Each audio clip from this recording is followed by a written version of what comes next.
The Way the World Ends, Part 1, Apakht. In the sublevels of Site 10, Dr. Yaramirsky raised the gemstone to the light with a gloved hand. In a gesture she had repeated 100 times before, she admired its black contours, broken up by the mottled white pattern and the golden filigree that wrapped around its exterior. SCP-001 Delta, the fourth SCP item considered a prime or 001 item. One of several that had a hand in creation of the Foundation, and in Yar's opinion, by far the most frustrating. For one, there wasn't much else to know about Delta at level 5 clearance. Most of the other 001 items had a great deal of falsified information attached to them, the better to confuse ever-curious researchers. Some versions were altered beyond recognition, like Iota, Yara's favorite. Some were meta-humor to give snoopers an existential crisis. Some were fabricated entirely, notably Beta, which was a little surprising, since it was just an ordinary monster. What was so unusual or startling about that? Compared to Keter Cakes or Project Rho?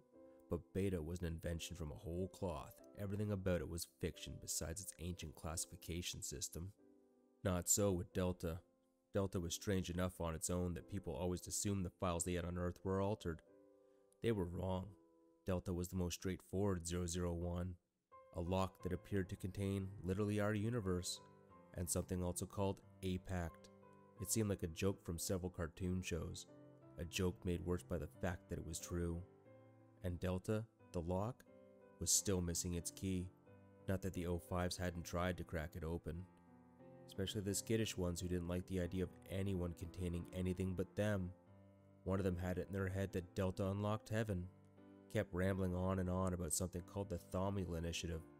It didn't matter, not even SCP-005 could pry that lock open, and no megaton bomb could crack Delta's shell. Yara felt the warmth of the Delta stone through her gloves, and reflected perhaps it was fortunate that every attempt to unlock Delta had failed. She was still reflecting on this when the first klaxon blared. The Harbinger hated its codename. The Harbinger? Really? So effing overdramatic. They wouldn't stop using it either. For security, they said, Harbinger, Harbinger, Harbinger. It wanted to kill the son of a bitch that came up with that. Yet, as long as it was on the premises of Site 10, it wasn't going to think of itself by any other identity but Harbinger. Not its name, definitely not gender. The Harbinger wasn't it now, and it would stay that way until this was over. Sure, the Foundation's ability to read minds wasn't precisely A grade, but considering the stakes, it wasn't planning on taking extra risk, especially not with 001, especially not with Delta. The Harbinger was familiar with Delta's containment procedures, listed and unlisted, maybe too familiar. No, better not think about that either. The Harbinger tore through the outer containment shell around the primary archival vault, wincing slightly with the ease which the steel alloy peeled apart. The outer defense turrets came next, followed by the chemical bath. The Harbinger's glowing white form withstood the punishment, and it destroyed the turrets with a wave of its hand.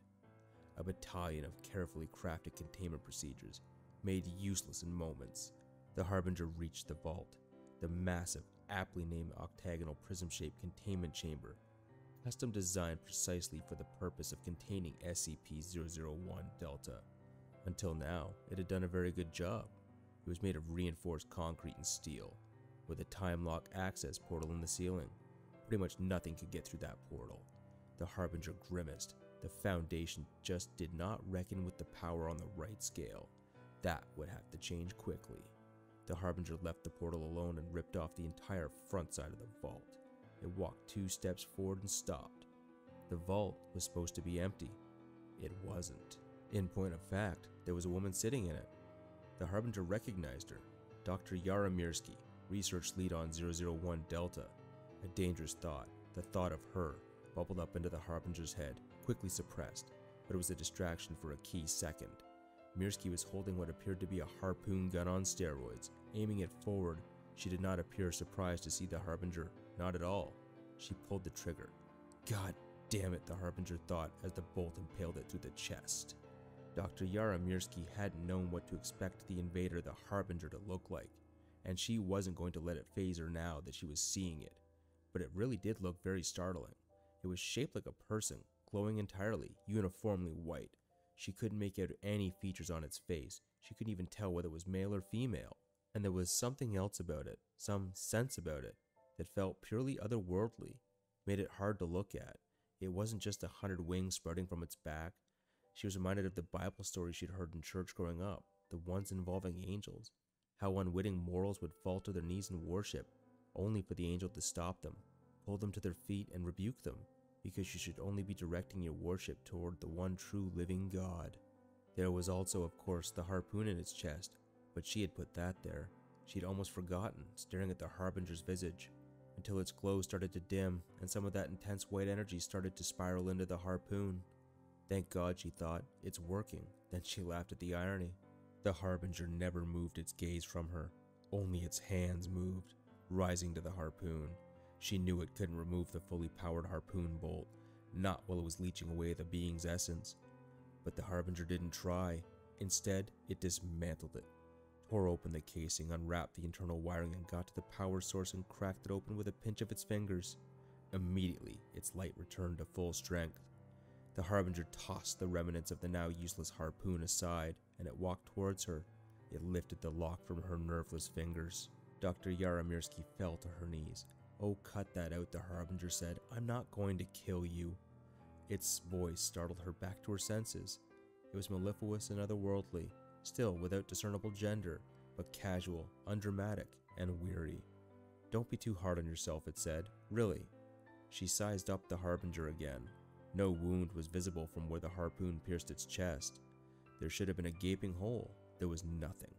It didn't look at her. It was examining the lock. "That was very clever," it said. "It almost worked. Another time, another place, maybe it would have."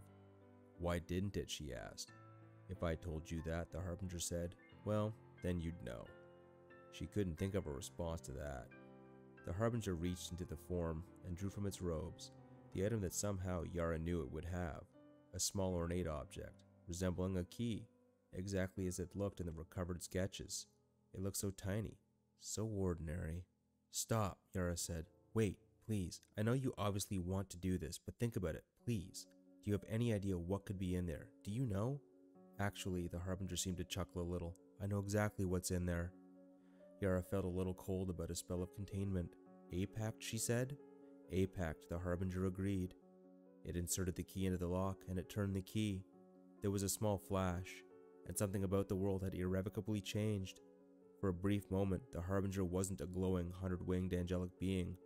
It was nothing more than an ordinary human. And then their eyes met. "I know you," Yara said without thinking. "You're..." She couldn't even finish the words. She couldn't even think the thought in her head. The Harbinger, was doing something to stop her. "Sorry," the Harbinger said. Its glowing radiance had returned in full. "It's nothing personal." It looked at the lock, as if watching, or listening. "What did you do? What is it? What did you unlock?" She could feel something vibrating in the back of her brain. Her eyes kept being drawn back to the lock. It looked exactly the same visually. It was also incredibly different. "What's Apakht?" "It's the end," the Harbinger said. And then the fabric of reality began to unfold before their very eyes.